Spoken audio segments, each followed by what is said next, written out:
It's one of the things they keep stressing at journalism school, the importance of objectivity, impartiality, keeping the reporter's emotions out of the story. Easier said than done.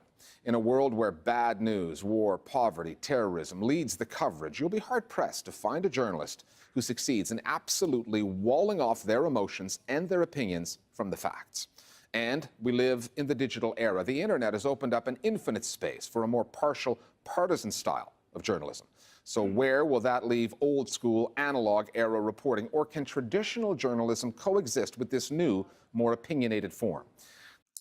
The notion of objectivity is one of the most coveted professional values of journalism and has been the subject of contentious discourse for several years due to its myriad interpretations, definitions, and evolution of its meaning throughout time. Its traditional meaning came to be conceived in the 1920s through a series of cultural attitudes and forces, which defined objectivity as finding the truth through the rigorous methodology of the scientist. In this political landscape, the yearning for journalistic objectivity has never been more imperative. Political coverage that is transparent, trustworthy, and free of cultural and personal biases is a highly coveted practice in journalism. However, the question of whether it is possible to achieve, as journalism continues to grow its relationship between other fields such as science, economy, and politics, as well as the onset of the digital age, has been challenged. There are two main arguments. One is that objectivity is attainable, and the other is that it is almost impossible to achieve due to inherent biases and personal convictions. Reasons why objectivity is possible to achieve are is that it remains to be the cornerstone of journalism and can be achieved by weighing and assessing that information and then reaching a conclusion based on the evidence.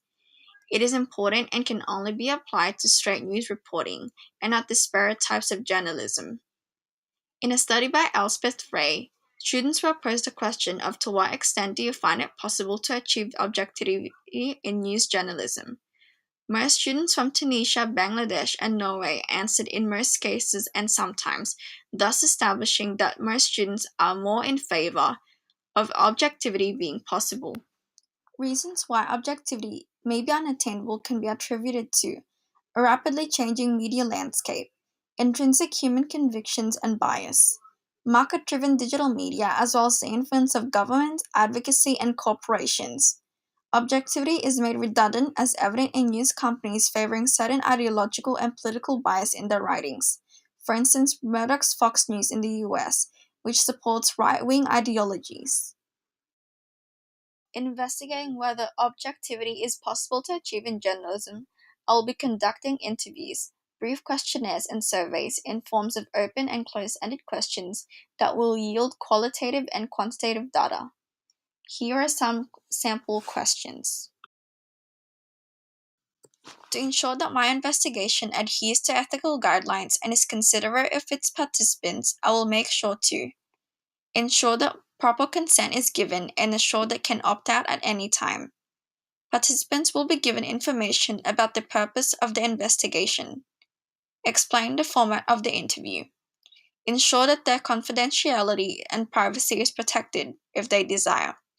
Stray from hypersensitive information and guarantee that they don't have to answer questions if they feel that it's too personal.